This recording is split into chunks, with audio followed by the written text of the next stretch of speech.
Hey, Greg here, founder of Wrestling Divaz, dedicated to highlighting the most beautiful and deadly entertainers in professional wrestling. Although still young in her wrestling career and trained by the likes of Chase and Rance, my next special guest has made quite the impact already, having debuted for Pop TV's Impact Wrestling. So I'd like to welcome my next special guest, the very lovely and tough daughter of a mechanic, Amber Nova. Hi, Amber. How are you today? Thanks for joining me. I'm doing great, Greg. That was a nice introduction. Thank you so much. Well, I try. I appreciate the compliments. No, it's great. So, as I just went over in your introduction, you did make your Impact Wrestling debut on Pop TV. What's interesting to me about this is a couple of things. First of all, you are still very young in your career, from what I understand. You've been wrestling for just over a year now. And the other thing that really interests me about the whole Impact Wrestling debut was the kind of storytelling in the match that you had against Allie, who is very popular with the crowd and has a very innocent, kind of sweet go-getter character. And to see somebody who has like a down and dirty grunge type of feel, much more of a brawler type of mentality, was definitely interesting to see play out. So what I would like to know, other than the kind of dynamics of the match and what you brought to the table, is what the difference is between working on the independent scene versus working on television. Sometimes this can be a struggle. A lot of people don't really get that the audience isn't the audience itself when you're on TV. It's the camera. So how did you make this adjustment, and how do you think it went for you? I won't lie, I was a little nervous, but then I actually wasn't as nervous as I have been on smaller indie shows with a smaller crowd or without the big TV, production. So then I was like a little nervous, but then I actually felt pretty comfortable. Everyone was really pleasant. I just went out there and did what I knew how to do, and came up a little short though. Somebody had their boyfriend helping. But no, it was great, and it wasn't too bad. Did some adjustments. It was just a little different, but felt comfortable. So I know that you had cut a promo after the match, and everyone, from what I read, had good praise for you and the kind of moves that you did. I know that you bust out a couple of your moves that are really unique to you. As far as the crowd psychology and incorporating the mechanics of the physicality as well, I know that you were trained by Chase and Rance. I know Santana Garrett has also had a hand in your training, Aaron Epic, a couple others as well. How do you approach a match as far as bringing a character to life and psychology?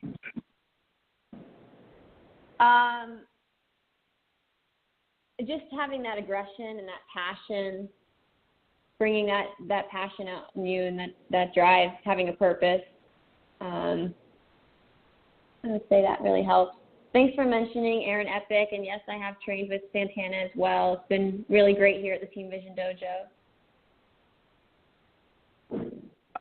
So as far as the beginnings of your career, I mean, the Team Vision Dojo has been well established for a little while. I mean, it's had some great guest trainers. I think Ivelisse Velez has guest trained, and a lot of the legends. Yes. I believe Scott Hall has too. Yes, sorry not to cut you off. Yes, she's been here. Hector Guerrero, Marty Jannetty. We had Mania Week here. We had Nick Dinsmore. A lot of really great talent has come in here, especially at Mania Week with everyone being in town. Matt Morgan, Larry Zabisco, Scott Hall. It's really good to have them come here and just give us students some advice, and it's been really helpful. Right, and I know that Team Vision Dojo has, become really one of the major training facilities in the entire area of Florida, let alone Orlando. So as far as the beginning of your career, however, from what I kind of gathered from you in terms of social media and everything like that, it definitely seems like your life could have gone in a couple different directions, because you are the daughter of a mechanic. You seem very kind of like hands-on, bit of a tomboy. and I certainly mean that in a complimentary way. So in terms of how wrestling came into your life, I mean, what was that exact moment where you knew that this is something that you wanted to pursue? Because no matter what, I mean, wrestling is going to be a tough industry, but especially for a female because there's always double standards involved. Yes, actually, I want to let you know if I sound a little blown or tired, I'll let you know. I'm actually training right now. I was just in the ring doing some conditioning. So if you hear any bumping going around, I'm in the office. I'm doing this interview in between my training schedule right now. But thanks for the compliment. And I think I'm pretty diverse. You know, I was an EMT for 2 years. I did medical transport. My dad is a mechanic. He taught me how to change my oil, and classic cars are a big thing in my family. And I've just been watching wrestling since I was a kid with my dad. I mean, most people will go to that family story where it's like, how'd you get into wrestling? Well, I'm sitting on the couch with my dad, and that's how a lot of people say it. And I always wanted to do it, but it was one of those things that you look at something and you go, man, that'd be awesome if I could do that. But it's like, I can't do that. And then I finally was like, you know what, I'm going for it. And let's just see what happens, and I want to enjoy the ride. And it's all about the adventure and the journey. Like, the greatest part about it is just seeing if it'll work out or not, and just enjoying that adventure. So, yeah, that's how I really got into it. So I know that you said earlier a lot of what you have to bring in terms of the psychology in your character and, the different crowd interactions that you kind of implement. A lot of it is seeing the passion and aggression for what it is that you want to pursue. A lot of the times there is this kind of look standard that females in the industry have to meet. I mean, it's part entertainment, so what is your feeling on the whole appearance aspect? I mean, obviously, you have to look the part before you get it, but how important is the aesthetics to you? It's pretty important. It's hard to afford new gear, but my gear is actually spray painted, and I went with something a little different and unique. You want to look like something larger than life. You want to feel like that. You want to, if you want to be a superstar, if you want to be like someone that deserves a championship belt, you got to look like someone there's a lot of guys out here that people join a wrestling school and they think, all right, things are just going to be handed to me or something. And it's like, no, we can teach you how to wrestle, but as far as getting your body fit and in shape, that's all up to you and how much drive you have. And, you got to look like you're worth it. And I think it definitely matters. But, you don't have to look like Barbie either to be great. Look, you got Rosemary out there, you got Sue Young, they got killer, sick gimmicks that, that's their character. That's part of them, and it's great. It's storytelling. It's that nice, cool, dark side, and you need that dark side to make the light shine type of deal. So, yeah, the appearance is great, and it's really important to keep up with it. So this has always been kind of a huge debate amongst people in the industry and fans alike. Obviously, everybody knows that wrestling isn't a legitimate contest as it is in major league sports, let's say the NFL, for example. But a lot of people think that there's different ways to approach a match, and it's always been kind of debated as to whether wrestling should be seen as a sport and sold that way or as more of a physical drama. So I think that there's, certainly ins and outs of both those approaches. But do you have a stance on this? Because back in the day, especially pre-internet and, how things are now, it was sold like a legitimate sport, and nobody kind of knew what was behind the curtain. And so everyone's kind of like, okay, let's open the curtain up, while others are like, no, let's try to hide it. Exactly. So you pretty much nailed it. With social media today, the world isn't like it used to be. My parents didn't walk around with computers in their hands all day long, and there's spoilers out there. Wrestling is entertainment, but it's also extremely athletic, and you don't want fans to look at us like, okay, they're the baby, they're the face, like they're the heel, and not so scripted wise, and there's so much spoilers out there with the internet. So, it's like a movie, and you sit down for 2 hours and you watch a movie, and you don't know how it's going to end, but you still want to watch it, just like you want to watch a football game. You still want to see what's going to happen.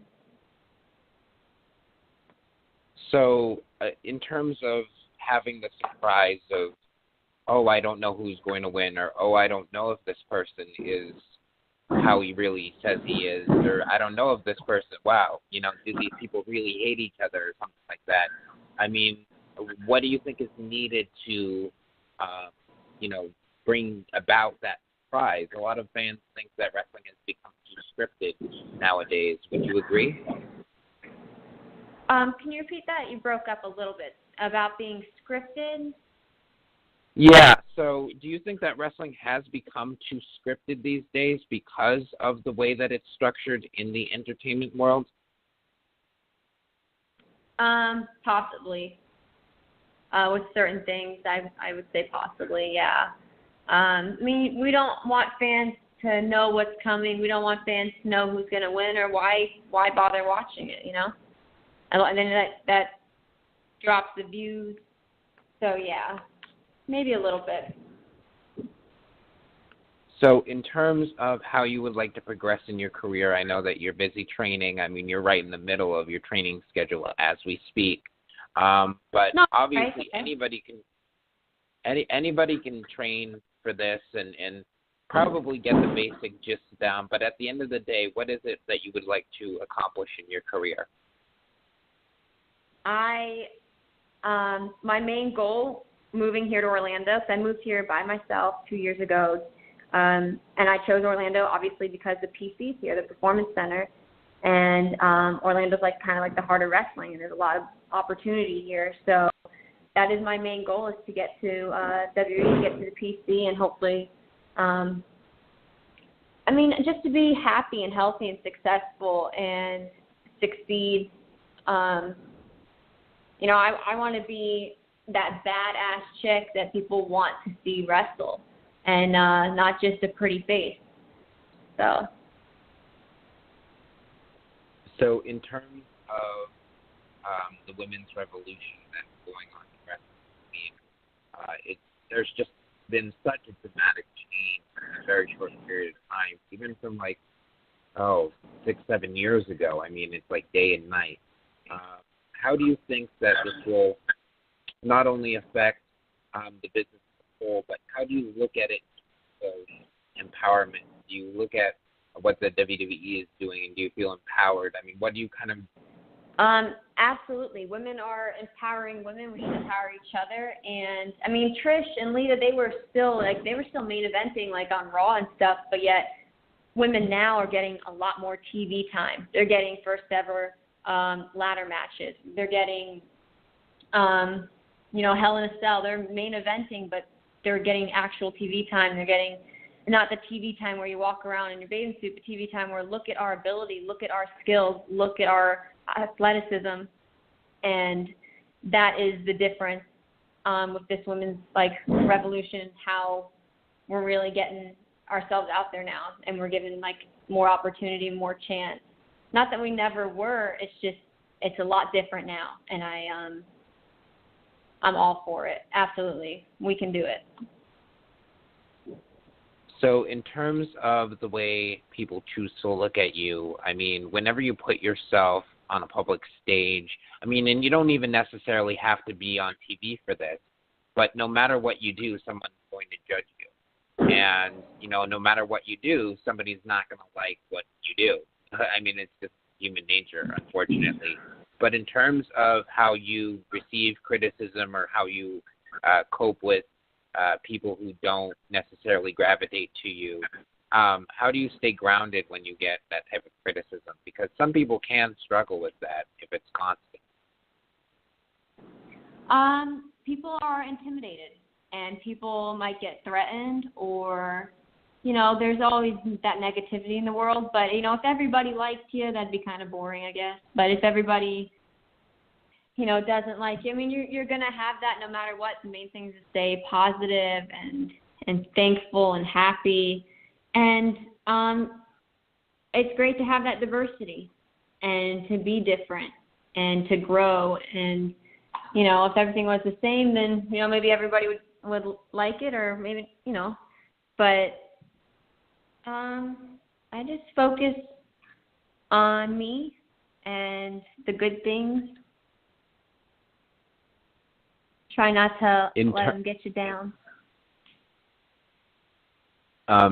In terms of definitely seeing somebody and studying them, I know that you've had a lot of guest trainers, as you said, you know, because Orlando is, I mean, Florida in general, the state is basically the homeland of wrestling these days.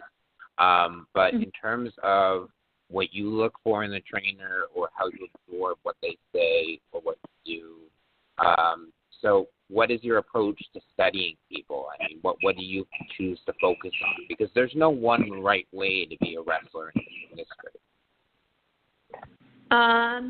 No, I think it's a pretty, like, wide range. I mean, it's how people treat you, you know, like, everybody's got word of mouth and or what they could say about somebody, and that's fine. You know, you can take it with a grain of salt and keep it like, all right, good, you know, good to know, thanks. But you judge people on how they treat you and how they take care of you, and not by whatever else was in the past or something else. But if they're good to you and they take care of you, they're professional. That's what matters, is how you are with me. Because whoever you are with someone else might be a totally different situation. It might be that person. I judge people on how they take care of me and how they are with me. So, and, you know, that's, I think, a good way to give people benefit of the doubt and stuff. So in terms of making it to the WWE, I know we've had a number of guests here who have made it to the Performance Center. I mean, what is it that you're most anticipated about when you make it at that point? Staying. Maybe the hard part isn't, like, getting there. Maybe the hard part's staying there. You know, I watch my matches back, and I think, if I could have done this instead of that, or, you know, if I would have took that extra second, or, you know, just I could have done this instead of that, or that better. And you always can improve. You can always learn and grow and do more and more. And so hopefully, you know, if you get to the PC and you got all these other trainers and people helping you out, push you, it's like, man, I can learn this. And then, you know what? I've been doing that for a while. Why don't I start doing something like this? And I don't know. I guess that drive to keep on surprising yourself. So I know that you have a very busy schedule, so I won't keep you for much longer. But one thing that I do want to know is basically a question that I love asking all of my guests. If you could sum up your experience as a professional wrestler using just one word, what would it be? Exhilarating. Hello? Exhilarating? I don't know. I was trying to think. I was like, man, that's a tough one. It's like, oh man, it's maybe it's just thankful that I came down here, and, you know, I can do it. I'm doing it, and thankful, exhilarating. I mean, I don't know. Many words come to mind. Man, that's a tough question to hit people with, huh? Yeah, I know. That's the part where they get hung up the most, I swear, more than anything. So I know that you're very active on social media and different platforms. If you'd like to promote any sort of show that you'll be a part of recently or other words, upcoming, as well as your social media platforms, we can certainly do that. But the last question I really have for you is, one of the things that you said closer to the start of this is that you want to be happy, ultimately, whether you make it to the WWE or not. So in your definition and experience of happiness, I mean, what is happiness to you? Family, friends. I've got a pretty nice place. I'm able to take care of myself. You know, I'm on my own. I'm pretty thankful, and I'm pretty happy. My family's, I don't see them too often, but I do miss them. But I came down here, and I couldn't really ask for more than I'm able to do what I'm doing. I'm thankful, and I'm getting some success and getting good experience. It's been really great. My trainers that have helped me and I've been able to work with, and let's see, Sunday night I was in Hastings at Big Time Wrestling, and Steamboat was there. That was pretty cool. We all just got like a group photo, and I'm wrestling all these shows with Billy Gunn's on, and a lot of these older wrestlers that I'm getting to get advice from, pick their brains sometimes. So it's pretty cool. Very happy, very thankful. So I guess that would sum it up. I know that you are very active on social media, so if you'd like to inform everybody what those are so that they can contact you or just say hello or maybe book you, just letting them know what your social media is, I think now is the time. Absolutely. So for bookings is ambernova73@gmail.com. My Instagram is NovaGirl73, Twitter, Nova_Girl1973. I got Facebook, Amber Nova. You can look up my YouTube channel. I got some videos of me doing donuts or doing anything a little badass in my car. And then I got, all my matches on there. So that's Amber Nova as well. And my next upcoming match is here at the Team Vision Dojo for I Believe in Wrestling, which is June 23rd, next Friday. Well, fantastic, and I know you'll bring about that down and dirty grunge that you're such a big fan of. And I just want to say I really appreciate your time, and I really hope to see you in the WWE someday because I know you have a big future if you keep up at it. So thank you so much, Amber, for your time. Thank you so much. Thanks to everyone else for tuning in. Be sure to check out www.wrestling-divaz.webs.com for all the exclusive updates. And be sure to follow us on Twitter, again with the Z at the end.